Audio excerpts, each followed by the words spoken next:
Good morning, everyone. Hi. Haven't seen each other in a while, have we? I posted a couple of videos last week for crocheting, but other than that, we haven't seen much of each other, have we? I am very sorry about that. Life gets a little crazy and a little overwhelming. I deal with depression just like everybody else does, and sometimes putting up a 10-minute video is more than my little brain can handle. Sometimes life circumstances get in the way, and you find that giving anything else of yourself to any other human being, whether real or virtual, is just too much. So that happens. There's nothing wrong with it. And I'm not just saying that because I just did it. There's nothing wrong with that. It's called self-care. It's knowing what your limits are. So we're going to kind of glide back into things here. Take it nice and easy. Okay, so... Oh, biscuits. You know, I just realized I don't have... I do. I'm fine.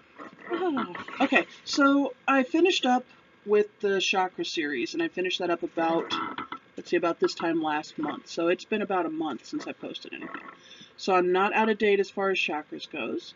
That's all good. So what I thought I'd kind of talk for a very brief few minutes about this morning is I thought I would talk a little bit about candle work or candle magic, depending on how you would like to refer to it as. Matt, who you guys know I talk about off and on, is a student of mine. He's someone that I'm kind of dumping my brain down on because he wants to learn everything, and I don't know everything, but I know a few things, and so the few things I do know, I'm dumping at him so that he can know them, and then he can take them and turn them into his own personal work, however he needs to do that, which I think is... I like that idea. I like when people can get together and share their ideas. And it's not like I don't learn things from him, too. So it's good. It's a give and take. And I actually have him help me out in my shop quite a bit. Sometimes he works here when I need to have people fill in. Sometimes he's just very tall for me because I'm not very tall, and there are tall things in this place that need tall people. Sometimes he helps me with just mundane cleaning. Sometimes he helps me with, creating stock or putting away stock or whatever, moving stuff around. He's an all-around good guy. But Matt asked me to talk to him about candle magic several weeks ago. So last week when he and I got together, we did talk a little bit about candle magic. Candle magic is pretty much what it sounds like. It's energy work that's done using or around a candle, or candles, several candles. And there are a lot of different ways that you can do this. Most candle magic relies on color, or it relies on oils or crystals. So what I wanted to show you real quick was I just wanted to do kind of a quick little, I'm going to stop using the word quick maybe, okay? And I'm just going to jump into it. So these are candles that I have at the shop for me. They're my personal use candles. I keep them here just in case I want to do something. I drop them all over the place. So I don't have the whole spectrum of colors. I have, as you can see, a couple of blues, a couple of purples, black and white, silver and gold. Silver and gold typically are your feminine and your masculine energies, okay? Feminine energies are receptive energies. These are things that you want to receive, okay? They're a little more passive. The masculine energies are a little more aggressive. So this is, I am actively out seeking a job. I am waiting to hear back about my job, okay? It's kind of the difference. Black and white, of course, are also dualities. They're polarities. You've got the black for introspection, and you've got the white for the extro. So the difference in that would be like burning white candles is when you want to put things out into the world. Burning black candles is when you want to kind of look within and work within. Now, that brings me to my favorite topic of all time, which is ethics. There are people who use black candles for severing magic, for banishing magic, and even for hexing magic. I will only say this. I'm not going to get into the whole talk right now because everybody's cosmology and everybody's energy work is their own responsibility. But I will say this. In my life, only twice ever, have I had to do banishing or severing work. And both times that I did that literally a human being's life was on the line. It was either a case of being stalked by somebody who was going to cause an awful lot of harm, or it was somebody who was on the brink of suicide. Okay? I personally do not believe in doing severing magic unless it is that extreme. I don't believe in doing banishing magic, period, and I don't believe in hexing people. And the reason I don't believe in this, my own personal belief, is because you are responsible for the magic that you do, regardless of what type of magic it is, positive or negative, which means you are also responsible for the repercussions of that magic.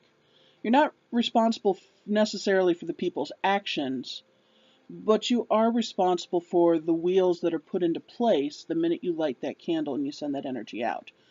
I do not choose to be responsible for how much damage I can cause by doing a banishing or a severing ritual.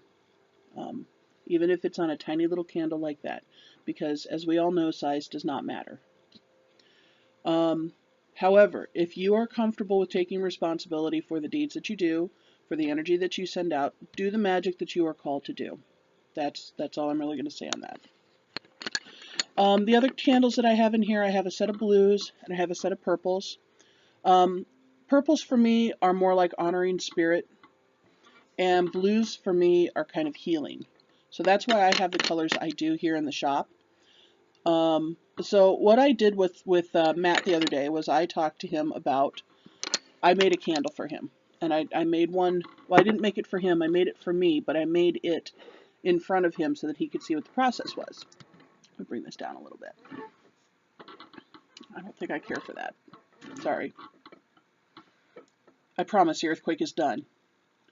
Sorry, bad joke. Sorry for those of you who have earthquakes. I'm sorry. I just found out my dad in Kansas had an earthquake a few weeks ago.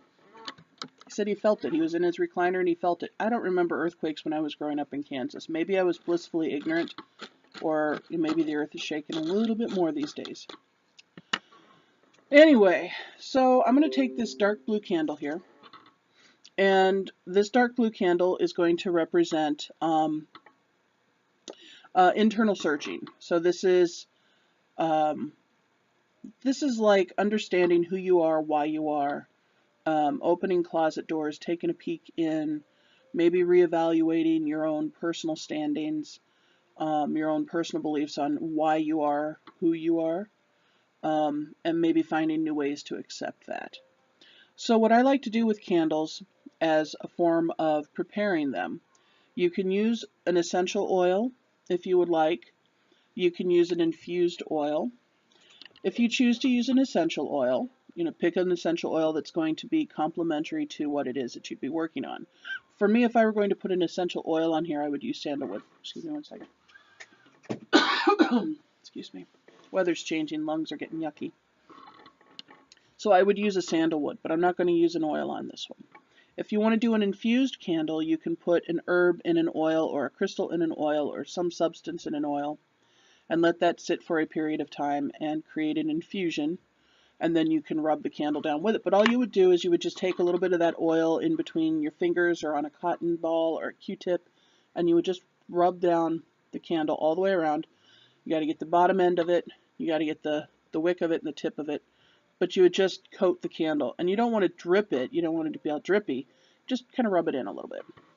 The next thing that you can do is you can take, I like to take mechanical pencils with the lead retracted, or you can take a toothpick or any other sharp, like pick type thing, and you can carve sigils or words into your candle. You don't have to use little ones like this. You can use any size you want. How long you burn it is entirely up to you, but I do say be safe, be practical when you're doing your magic. Be practical first. If you can't watch this whole candle burn, then you need to either have a smaller candle, or you need to be comfortable with the idea of putting this candle out and reburning it later with intention. Either way. So you would carve this with whatever intentions you would want to carve this with, and then you would put it someplace safe to burn it. So for this particular project, what I did was I had this little bowl full of sodalite chips, and sodalite is an introspective crystal as well. So maybe I've written on here self-esteem, or maybe I've written peace, or maybe I've written understanding, okay?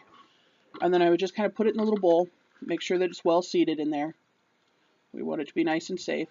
And then you light the candle. And when you light the candle, that's like pushing go. Yes, all the rest of what you've done counts, but that's pushing go. That fire is releasing energy into the universe, whether it's receptive energy or it's aggressive energy, either way. And so then as this candle burns, you are working your magic. You are doing your energy work. It's the same thing when people light candles for folks who are sick or for folks who have died. When you light that candle, you're letting the energy out into the universe. It's letting the universe know, I'm praying for this person. Keep an eye open for this person until they reach their spiritual destination, or until they reach the health destination that they are meant to be at. Okay? That's all candle magic is. Candle magic is just a prayer that allows you to do something physical to release that energy out into the universe to be heard. Okay? Basic rule of thumb, don't ever take anybody's free will away. Try not to harm others. Do magic for self rather than magic for others. So if you need to do something, make sure that you find a way to couch it so that it's changing you, not changing others. Be smart, be responsible, be practical. Yay, Candle Magic 101. Okay, so my hours. I'm only up to 150. I'm in kind of a dry season at the moment, but that's going to be picking up. I start back with the band. I started actually with them last week. So 150 hours. And, okay, so here's what, I did try to make a video last week, and I had such a hard time getting it uploaded to YouTube. It was just a flippin' nightmare, so I didn't get it uploaded. But one of the things I wanted to talk about last week, the reason I put the 2 crochet videos on is because I'm doing some work with a couple of friends, different types of projects with the different friends. But one of my friends, very, very good friend of mine, Dia, she lives up in the UP, and her name is Reverend Dia Kowalczyk, and she has a spiritual group up in the UP called United by Light, and it's a Wiccan group. And United by Light meets in the local UU church there in Marquette. Dia has decided, and I'm lucky enough that I get to be up there when this happens, Dia has decided to host a baby blanket and baby hat making project for the local Marquette Hospital. And I'll put a link to the event itself down below so that you can kind of take a look at it. And that's what I'm using as like my charity for the week. It's not technically a charity, but it kind of is a charity. So what we're going to be doing is we're going to be creating small blankets, and we're going to be creating quick hats that are going to be donated to the birthing center there at the Marquette Hospital. And the reason for this is because homemade blankets are amazing. It's a good thing to do. So I'll let you read a little bit more about it later. So that's my post for this week, and I will catch you guys next week. Have a good one.